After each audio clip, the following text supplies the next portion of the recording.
Tagore school वाड़ी की online class में आप सभी का फिर से स्वागत है। सभी स्टूडेंट्स को गुड मॉर्निंग। हम हमारी जो ऑनलाइन क्लास है उसमें NaCl के बारे में अध्ययन कर रहे हैं।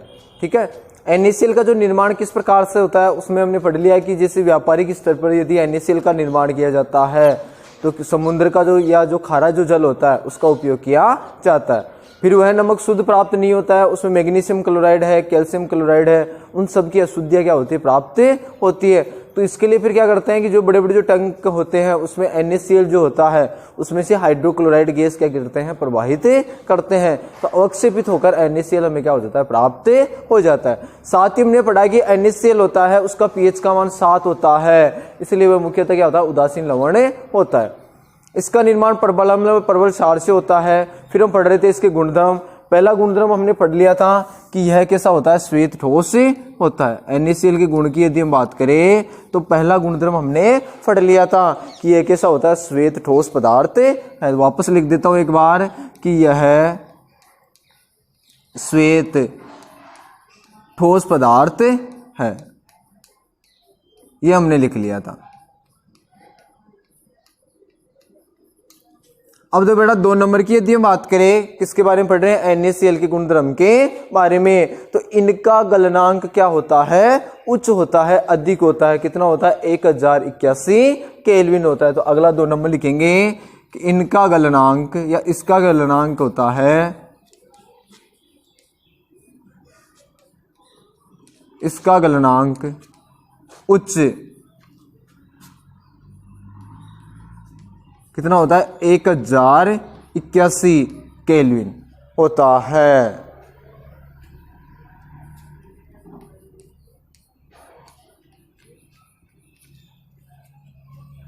ठीक है, फिर बेटा और 3 नंबर की यदि हम बात करें, देखो इसके हो गया श्वेत ठोस पदार्थ होता है, गलनांक भी इसका क्या होता है, उच्च होता है। कितना गलनांक होता है, 1081 केल्विन। गलनांक बेटा और किसे कहते हैं, यानी वह तापमान जिस पर कोई भी जो ठोस होता है वो द्रव में पिघलना क्या करता है, प्रारंभ कर देता है, वह तापमान उसका क्या कहलाता है, गलनांक कहलाता है।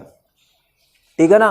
3 नंबर की हम बात करेंगे कि जो NaCl की यदि हम बात कर रहे हैं उनका जलीय विलयन क्या हो जाता है, आयनित हो जाता है। आगे लिखेंगे कि जलीय विलयन में क्या हो जाता है, आयनित हो जाता है, यानी जलीय विलयन का क्या देता है, आयन देता है। साथ ही हम बात करें कि ये जल में क्या होते हैं, अत्यधिक विलय होते हैं, जल में क्या हो जाते हैं, आसानी से घुल जाते हैं। तो 3 नंबर का टॉपिक लिखेंगे हमें, ये जल में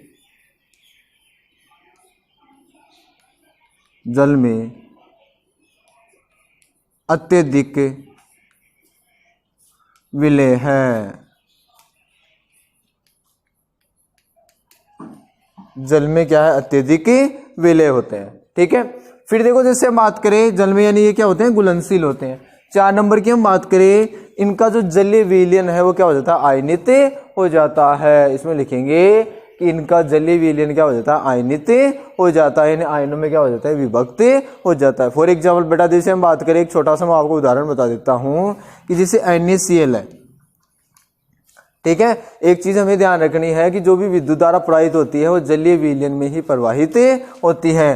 तो NaCl की हम बात करें, ये Aq होगा, इसका जलीय विलयन है। इसमें जैसे ही विद्युत धारा प्रवाहित करते हैं तो ये किस में टूट जाएगा बेटा, और Na+ में और Cl माइनस में, इसमें क्या हो जाता है, विभक्त हो जाता है। ठीक है ना। ये तो हो गया NaCl के विद्युत वियोजन के बारे में कि ये क्या हो जाता है, Na+ और Cl- में क्या हो जाता है, टूट जाता है। ठीक है, तो हमारा हो गया क्योंकि जो NaCl होता है उनका जलीय विलयन होता है वो क्या करता है, विखंडित हो जाता है, यानी आसानी से क्या हो जाता है, अपघटित हो जाता है। तो Na+ में और Cl- में अपघटित हो जाता है। तो अगला हम लिखेंगे 4 नंबर, इनका जलीय विलयन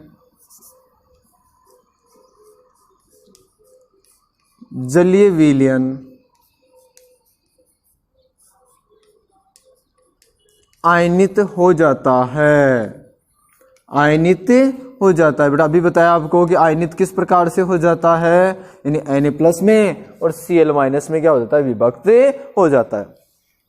अब देखो इसके बाद में हम बात करेंगे ये तो क्या हो गए NaCl के गुणधर्म। ठीक है, गुणधर्म हमने 4 पढ़ लिए कि ये श्वेत ठोस पदार्थ है। 2 नंबर पढ़ा इसका गलनांक उच्च यानी कितना होता है 1081 केल्विन होता है। ये जल में अत्यधिक विलय है, इनका जलीय विलयन आयनित हो जाता है। बेटा इस चैप्टर को सही प्रकार से देख लेना कि अभी जो हम बात करेंगे कुछ संशोधन जो पाठ्यक्रम है उसके अंतर्गत इस चैप्टर है, इस चैप्टर को 9 नंबर का कर दिया गया है। ठीक है ना, बढ़ा के थोड़ा नंबर बढ़ा दिए हैं, तो इस चैप्टर को अच्छी प्रकार से देख लेना, सही प्रकार से स्पष्ट तरीके से देख लेना। ठीक है ना, तो अच्छा रहेगा ये। ठीक है, फिर देखो जैसे हम बात करें हमने गुण पढ़ लिए, अब हम पढ़ेंगे इसके उपयोग, यानी उपयोग किस किस में काम में लेते हैं। देखो जैसे हम बात करें साधारण नमक का उपयोग किस में किया जाता है, खाने में। ठीक है ना, साधारण नमक का जो उपयोग होता है वो किस में किया जाता है, भोजन में किया जाता है। तो 1 नंबर हम लिख सकते हैं साधारण नमक का उपयोग, नमक का उपयोग किस में करते हैं बेटा, और भोजन में किया जाता है, भोजन में किया जाता है।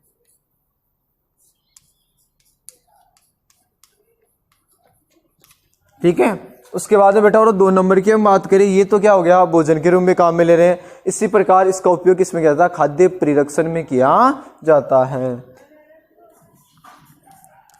खाद्य परिरक्षण में किया जाता है। जैसे हम बात करें जो मछलियां हैं, मांस मछलियां जो होती है उन्हें परिरक्षित करने में भी इसको काम में लेते हैं, खाद्य परिरक्षण में किया जाता है।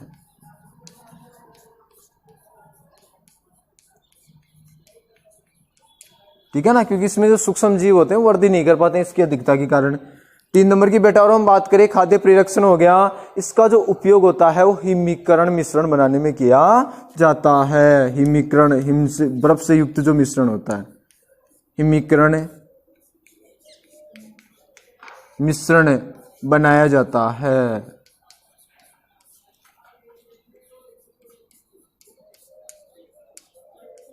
इसमें भी बेटा और किसको काम में लिया जाता है, NaCl को काम में लिया जाता है। साथ ही बेटा और जैसे इंपॉर्टेंट जो टॉपिक हम बात करें इस उपयोग में, वह इंपॉर्टेंट ये है कि इसको जैसे NaOH है, Na2CO3 है, NaSCO3 है, विरंजक चूर्ण आदि पदार्थों में, आदि बनाने में कच्चे पदार्थ के रूप में काम में लिया जाता है बेटा। और ये इंपॉर्टेंट है, कभी कभी आ जाता है कि हम बात करें कि सोडियम क्लोराइड को किन पदार्थों के निर्माण में कच्ची सामग्री के रूप में काम में लिया जाता है, तो हम लिखेंगे Na2CO3, सोडियम कार्बोनेट NaHCO3। देखो बेटा और एक बार लिखना नहीं है, हम बात करें Na2CO3 यानी इसका क्या आ गया, सोडियम कार्बोनेट।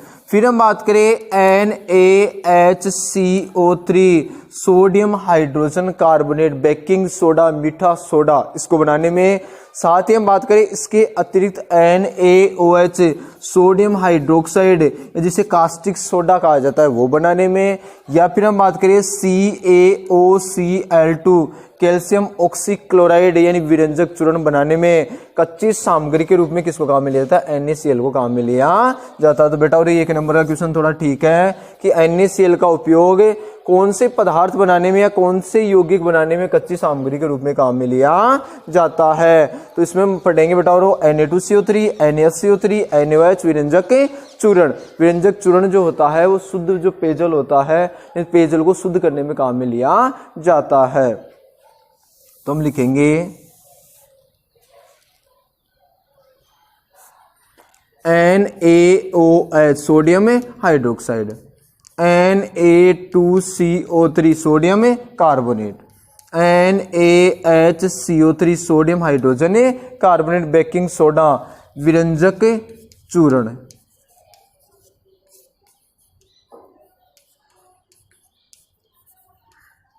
विरंजक चूर्ण, ठीक है ना, आदि बनाने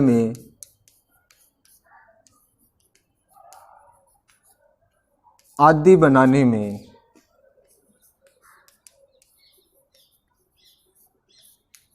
कच्ची सामग्री के रूप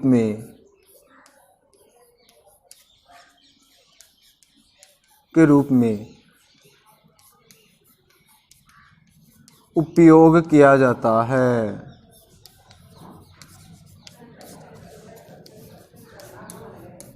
ये बेटा किसके बारे में हो गया, NaCl के उपयोगों के बारे में, ठीक है ना। पहला उपयोग क्या है, साधारण नमक का उपयोग किसमें किया जाता है, भोजन में किया जाता है। 2 नंबर खाद्य परिरक्षण में भी किसका उपयोग किया जाता है, NaCl का उपयोग किया जाता है। तीसरा हम बात करें हिमीकरण, जो मिश्रण जो बनाया जाता है वो भी किसके द्वारा बनाया जाता है, NaCl के द्वारा बनाया जाता है। चौथा हम बात करें NaOH है, Na2CO3 है, NaHCO3 है, विरंजक चूर्ण है आदि बनाने में भी कच्ची सामग्री के रूप में किसका उपयोग किया जाता है, NaCl का उपयोग किया जाता है। ये तो हमारा हो गया पहला यौगिक, उसके बनाने किस प्रकार से उसके प्राप्त करते हैं, उसके गुणधर्म क्या है और उसके उपयोग क्या है। वैसे बेटा ये उपयोग इंपॉर्टेंट है, वैसे ये भी इंपॉर्टेंट है कि हिमीकरण मिश्रण बनाने में किसको काम में लेते हैं, तो NaCl को काम में लिया जाता है। अगला जो हम पढ़ेंगे, जो अगली जो क्लास होगी उसमें हम पढ़ेंगे NaOH के बारे में, सोडियम हाइड्रोक्साइड या फिर जिसे बोलते हैं कास्टिक सोडा कहा जाता है। तो वो प्राप्त किया जाता है NaCl, जो सोडियम क्लोराइड है, अभी हमने इससे प्राप्त कर रहे हैं, ठीक है ना। NaCl को जो NaCl से क्या कर रहे हैं, NaOH प्राप्त कर रहे हैं। तो सोडियम क्लोराइड के जलीय विलयन में जैसे विद्युत धारा प्रवाहित करेंगे तो उसमें क्षार NaOH का निर्माण हो जाएगा, जो पढ़ेंगे हम अगली क्लास में। आज के लिए इतना ही।